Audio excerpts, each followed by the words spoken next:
It is very heartwarming to know that the birth centenary of the legendary physician, philosopher, scholar, and author Padma Bhushan Vaidya Sri K. Raghavan Tirupulad is being commemorated on the 20th May 2020 by Tirupulad Foundation, Chalakkudi, Kerala.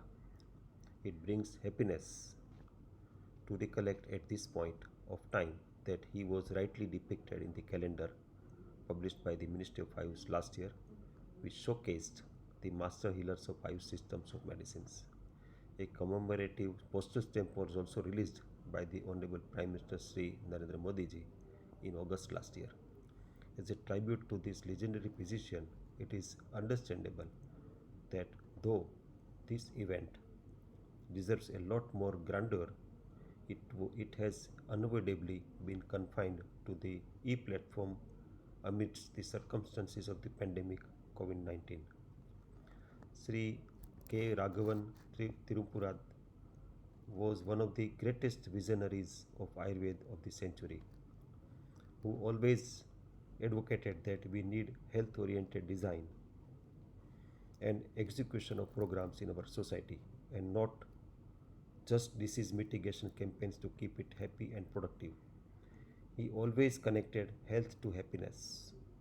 And these were not just words, he acquired in depth knowledge in Sanskrit, Vyakaran, Tark, and Jyotish, which gave clarity and integrity to his knowledge in the Ayurveda.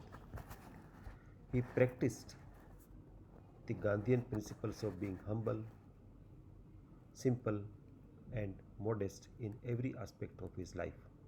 He was attracted by the principles of nature cure. This made his understanding and application of Ayurvedic concepts of Pathya Apathya more fine and precise. Bhagavad Gita helped him attain a mental makeup of comprehending oneness in whatever he sees. He himself practiced Ayurveda and then preached it to propagate among the masses. I have also heard that he constantly inspired students to develop the habit of regular learning, we call it Swadhyaya, and scientific writing. Though through these activities he seems to have fulfilled the goals of Aditi, Bodha, Acharana, and Pracharana, the four pillars that supports any knowledge system. He represents a great legacy of our ancient Gurukula system of learning. He studied Ayurveda, staying with his Guru, cooking for him, and attending the lessons in the late nights. So, literally, he had a spattle in one hand and Ashtanga Hridayam in the other during those days. The principles of Chikitsa upheld by Sri Tirupalad was a rare confluence of the very basic concepts of Ayurveda, Indian philosophy, nature cure, Gandhian school of thoughts, and minimalism. More than just searching for high potency medications, the need of considering life and its interaction with the surroundings were very rightly recognized by him, and he successfully put them into practice. He took utmost care to make sure that his prescriptions were feasible even to the weakest sections of the community in terms of resources. This art of minimalism and simplicity is something that the future generations must imbibe. That way, he was a follower of John Ruskin, who wrote the Monument's essay unto this last. He always made it a point that treatment shall be equally corrective as curative.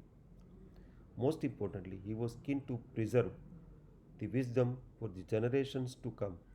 The bulk and diversity of his writings are the testimonials for the same. His authentic commentary on Ashtanga Sangraha and Rasa Vaisheshika Sutra, both named Prakashika, as the name itself indicates, throws light on the principles and practice of Ayurveda. When he passed away at the age of 90 in 2010, he had served the humanity and Ayurveda for 6 decades.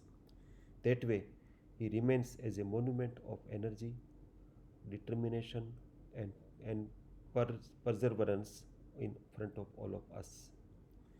The enthusiasm shown by his family and students in preserving and propagating his works and his legacy is worth a lot of appreciation. I extend my wholehearted wishes to the centenary celebrations and its organizers. I also implore the members of Thirum, Thirumulpad Foundation and his students to take up the mission of translating his works into other languages so that his vision and wisdom reach the Ayurvedic audience outside Kerala too. Thank you. Namaskar.